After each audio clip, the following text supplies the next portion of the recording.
মা তুলি বেগমের বেঁচে থাকার সংগ্রাম কতটাই না হৃদয় বিদারক। একজন মা কতই না কষ্ট করে 10 মাস 10 দিন গর্ভে ধারণ করে সন্তানদের পৃথিবীর আলো দেখান, বড় করে তোলেন, নিজে না খেয়ে সন্তানদের মুখে খাবার তুলে দেন। কিন্তু ভাগ্যের কি নির্মম পরিহাস, আজ সেই মাকেই বেঁচে থাকার জন্য পুরো সংসারের বোঝা কাঁধে তুলে নিয়ে 2 হাতে অটোরিকশার হ্যান্ডেল ধরতে হয়েছে। মাঝলা বেটাটা মারা গেছে, আমার বড় বেটাকে পেটে করে নিয়ে রাজমিস্ত্রির কাজ করেছি, আমি অনেক কষ্ট করেছি, কিন্তু আমার বড় বেটা আমার খোঁজ খবর নেয় না কখনো। আবার জীবনযুদ্ধে সংগ্রামী এক বিজয়ী নারী তুলি বেগম। স্বামী অনেক আগেই তাকে এবং সন্তানদের ফেলে রেখে চলে গেছে। নিজের গর্ভে সন্তান ধারণ করেও রাজমিস্ত্রির লেবারের কাজ করেছেন তিনি।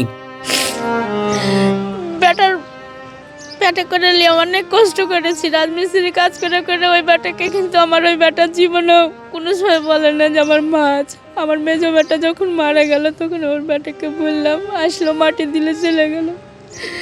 এই পর্যন্ত ফোন দিয়েও জিজ্ঞেস করলো না যে মা তুমি কেমন আছো। বিটি একটা আছে, ওটাও তাই। বয়স বেড়েছে, আগের মতো চোখেও তেমন দেখতে পান না। ধীরে ধীরে শরীরের চামড়াও কুঁচকে যাচ্ছে। এই বৃদ্ধ বয়সে যখন সন্তানদের ভালোবাসা ও যত্নের মধ্যে থাকার কথা, ঠিক তখনই নিজের জীবনের তাগিদে ও পরিবারের সবার মুখের দিকে তাকিয়ে কঠোর পরিশ্রম করে যাচ্ছেন মা তুলি বেগম। বুকের ভেতর না বলা অনেক কথা জমে আছে। আমার স্বামী তো আমার সাথে প্রতারণা করলো। আমার স্বামী, আমি সদিত গেছিলাম, 2 বছর সদিত ছিলাম। সদির সমস্ত টাকা আমার স্বামী আমার সাথে আত্মসাৎ করে অন্য মেঘলা সংসার করে খাচ্ছে। তারপরেও আমি কোনো সময় বলিনি, অবশেষে তাকে একবারে বাদ দিয়ে দিয়েছি। বুকের ভেতর থাকা শত যন্ত্রণা ও কষ্ট চাপ দিয়ে রেখেই প্রতিটি মুহূর্ত লড়ে যাচ্ছেন এই সংগ্রামী মা। জীবনযুদ্ধে সংগ্রামী এক বিজয়ী নারী তুলি বেগম। তিনি কখনোই হারতে শেখেননি এবং জীবনযুদ্ধে হেরে যাননি। পিঠ যখন দেওয়ালে ঠেকে যায়, তখন জীবিকার তাগিদে কোনো কাজই বাধা হয়ে দাঁড়ায় না। ওই মেয়েকে ঘাড়ে পিঠে বাঁধে নিয়ে আমি চিনির ব্যবসা করেছি। বাজারে ছেলে বাঁধে নিয়ে জায়গায় জায়গায় যাই, সেরকম ওই মেয়েকে বাঁধে পিঠের সাথে বাঁধে নিয়ে আমি চিনির মাথায় বুঝাবো হয়েছি, ইন্ডিয়ার চিনি নিয়ে এসে বাংলাদেশে বিক্রি করেছি। লোকের দোকানে দোকানে পানি দিয়েছি কোলে করে নিয়ে। তুলি বেগম নিজে না খেয়ে অমানসিক কষ্ট করে সন্তানদের বড় করেছেন। তবে আজ যখন সন্তানদের মায়ের দায়িত্ব নেওয়ার কথা, ঠিক তখনই মায়ের আর কোনো খোঁজ খবর নেই। মা যেন আজ সবচেয়ে বড় বোঝা হয়ে দাঁড়িয়েছেন। তুলি বেগম সন্তানদের কষ্ট করে বড় করেছেন, অথচ আজ তারা নিজের পরিবার নিয়ে এতটাই ব্যস্ত যে মায়ের খোঁজ নেওয়ারও সময় নেই। সন্তানরা কি কখনো ফোন টোন দেয় না? না, ফোন দেয় না, আমিও দিই না ফোন। মাঝে মধ্যে ফোন দিই, রিসিভ হয় না, তার লেগে আর দিই না। মনে পড়ে ছবি আছে, ছবি দেখি, বেটার ছবি আছে, বিটির ছবি আছে। তুলি বেগমের 2 ছেলে ও 2 মেয়ে। যে সন্তানটি তার কাছে ছিল, সে সন্তানও একটি মামলায় জেলখানায় মৃত্যুবরণ করেছে। বাকি আরেকজন মেয়ে জীবন মৃত্যুর সন্ধিক্ষণ থেকে ফিরে এলেও এখনো অসুস্থ অবস্থায় দিন কাটাচ্ছেন। আর বড় মেয়ে ও ছেলে, তারা 2জনই এখন নিজেদের পরিবার নিয়ে ব্যস্ত। খাওয়াই দিতে তো চাই, কোন মা না আদর করতে চাই সন্তানকে, কিন্তু আসলে ওরা দূরে থাকে। এদিকে কোথায় বাড়ি কিনেছে, আমার মায়ের বাড়ি ছিল রেলের মাটিতে, ওই বাড়ি বিক্রি করে দিয়ে কোথায় বাড়ি কিনেছে জানি না, ঠিকানা জানি না। তার ছেলে কখনো ফোন দিয়ে জিজ্ঞেস করে না, মা তুমি কেমন আছো, তুমি কি খেয়েছো? একই অবস্থা তার কন্যা সন্তানেরও। মায়ের খোঁজ নেওয়া বা একটু কথা বলার সময় যেন তাদের নেই। সন্তানদের কথা বলতে মা তুলি বেগমের 2 চোখ দিয়ে অনর্গল অশ্রু ঝরতে থাকে। সন্তানদের প্রতি মায়ের ভালোবাসা কতটা গভীর হতে পারে তা আর বলে বোঝানোর প্রয়োজন হয় না।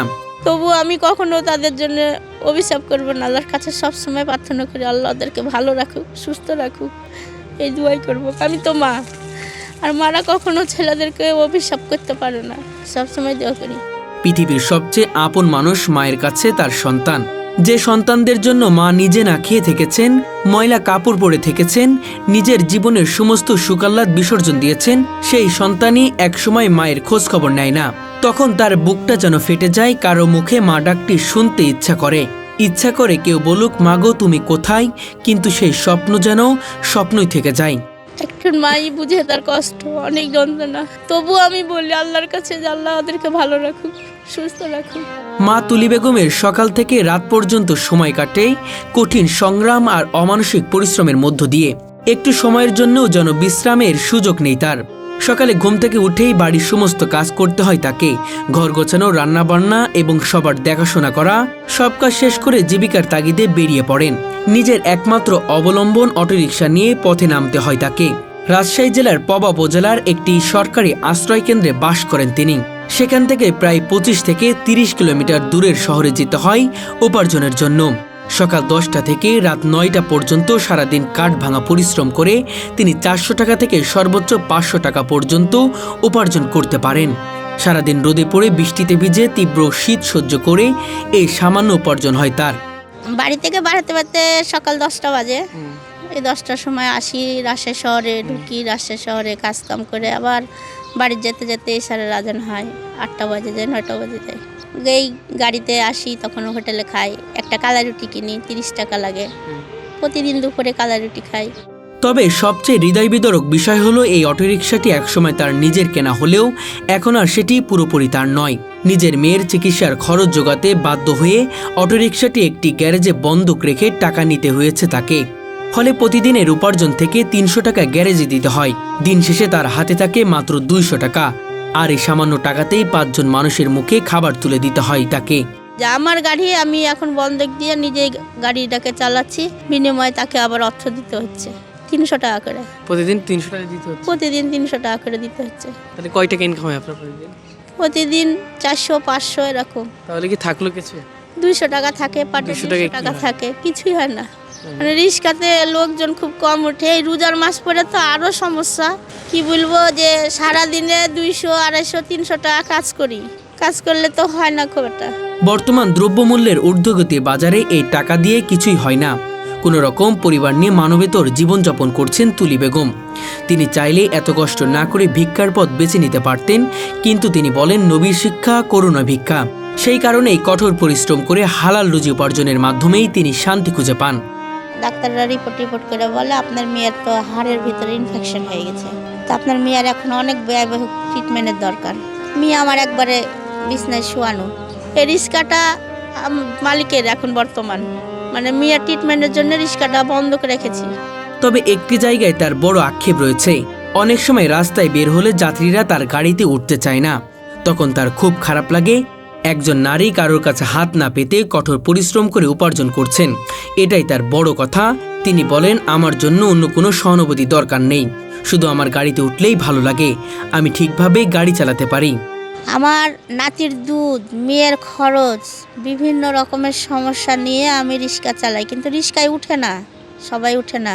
আচ্ছা, আমি মেয়ে ছেলে হয়ে রিক্সা চালাচ্ছি, তাহলে তো মানুষে একটু সহানুভূতি দেখানোর দরকার। কিন্তু আমি বসে থাকি, এরকম বসে আছি, রিক্সা আছে, আমাকে ডাকি যদি বাবা যাবা, তো বলে কি না খালা যাব না, কিন্তু পিছনের থেকে আবার অন্য রিক্সায় উঠে ঠিকই চলে যায়। এভাবেই প্রতিটি দিন, প্রতিটি মুহূর্ত পার করে যাচ্ছেন তুলি বেগম। কঠোর পরিশ্রমের পরেও মাঝে মাঝে ক্লান্তি হয়ে পড়েন, তবুও ভেঙে পড়েন না। মৃত্যুর আগ পর্যন্ত এভাবেই লড়াই করে জীবন পার করতে চান তিনি। তুলি বেগমের মতো মায়েরা আমাদের সমাজে অনুপ্রেরণা, আমাদের গর্ব, আমাদের সাহস। তিনি শুধু একজন মা নন, তিনি একজন সাহসী সংগ্রামী নারীও বটে। একজন সংগ্রামী মা, সাহসী নারী, যিনি জীবন যুদ্ধে কখনো হার মানেনি। দর্শক, আজকে আপনাদের সামনে এমন একজন মায়ের গল্প তুলে ধরতে চলেছি, শুনলে আপনারা অবাক হয়ে যাবেন। কারণ এই মা 10 মাস 10 দিন তার সন্তানদের গর্ভে ধারণ করে পৃথিবীর আলো দেখিয়েছে। আজকে তার দুঃসময়, কেউ তাকে খোঁজ নেয় না। কোনো সন্তান একদিন ফোন দিয়ে বলে না মা কেমন আছো। কেউ খোঁজখবর নিয়েও বলে না যে মা তুমি আজকে খেয়েছো কিনা, খাবার হয়েছে কিনা। আজকে মা নিরুপায় হয়ে রিক্সা চালাচ্ছে, এখান থেকে যা উপার্জন করছে সেটা দিয়ে নিজে চলছে এবং পরিবারের 5টা মানুষকে চালাচ্ছে। দর্শক, চলুন আজকে সেই গল্পই আপনাদের কাছে তুলে ধরি। রিক্সা তো শখে কেউ চালাতে আসে না, এই রিক্সা চালানোর পিছনে অনেক কাহিনী আছে। যেমন ধরেন কি, যে আমি একজন গৃহিণী, আমার স্বামী আমার সাথে প্রতারণা করে চলে গেছে। এখন আমার একটা বিটি আছে, বিটির একটা বেটা আছে, একটা বেটা মাদ্রাসায় পড়ে, তো তাদের একটা যে খরচ সেটা তো আমাকে চালাতে হবে। বেলুন বিক্রি করা হয় না, আমরা পেয়ারা বিক্রি করা হয় না। অবশেষে আমি রিক্সার হ্যান্ডেল এই গ্যারেজে ও গ্যারেজে যাই। আমার এক ভাই রিক্সা চালানো শিখাইছে, তারপর থেকে আমি এই রিক্সা চালাচ্ছি 2021 সাল থেকে। 2.5 মাসের গর্ভে ধারণ করে যখন আমি কাজ করি রাজমিস্ত্রি, 6.5 মাস পর্যন্ত আমি কাজ করেছি। মানুষে আমার মাথায় কড়াই তুলে দেয়, পাড়ায় তুলে দেয়। এভাবে আমি কাজ করি, করে তারপরে ডেলিভারির পরে 3 মাস পর আমি আবার কাজে নামি। কোনো ছেলে মানুষেরা যদি ডাকি বাবা যাবার নাকি, না না খালা যাব না, যে আপনার পিছনে অন্য গাড়িতে উঠে চলে যায়। মেয়ে মানুষকে এরা দৃষ্টিভঙ্গি যদি একবার চেঞ্জ করে যে মেয়ে মানুষ হয়েছে, তারা তো অনেক কষ্টের জন্য রিক্সা নিয়ে বের হয়েছে, তো মেয়ে মানুষের রিক্সায় চড়াটা উচিত। সে কারণে বলবো যে আমরা মেয়ে মানুষ অনেক কষ্টতে রোডে বাড়িয়েছি। দয়া করে, আমি তাদের কাছে হাত পাচ্ছি না, সাহায্যও চাইছি না, ভিক্ষাও চাইছি না। আমার রিক্সায় উঠবে, ন্যায্য মূল্য ভাড়া দিবে, ন্যায্য মূল্য ভাড়া দিয়ে নেমে যাবে। না, আল্লাহ রাসূল বলেছে ভিক্ষা, তোমার দেহে প্রাণ থাকা মাত্র তুমি ভিক্ষা করো না, অন্যের কাছে সাহায্যের হাত বাড়িও না, তোমার যতটুক যা আছে তাই নিয়ে তুমি স্বাবলম্বী হও। এর জন্যে আমি ভিক্ষার রাস্তা না বেছে নিয়ে রিক্সা চালিয়ে বেড়াচ্ছি। তখন একটু মনে অনেক কষ্ট লাগে, ধরেন কি 4টা-5টা রিক্সা চলে যায়, আমি বসেই থাকি। আমি তখন বলি ইল্লাল্লাহ মা সাবিরিন, আল্লাহ তুমি আমাকে ধৈর্য দান করো, আর আমার রিজিকে যেটা আছে সেটাই তুমি দান করো। কষ্টর মধ্যে দিয়ে আল্লাহ পরীক্ষা নেয়। আমি কষ্টের ভিতরে আছি, তাও মহান আল্লাহর কাছে শুকরিয়া আদায় এই কারণে করি যে আল্লাহ পাক তার নিয়ামত খাচ্ছি, চলছি, যতটুকুই খাক এটাই আলহামদুলিল্লাহ। আল্লাহ যেন সকলকে ভালো রাখে, সুস্থ রাখে, আর যাদের মা বাবা আছে তারা যেন মা বাবার খেদমত করে।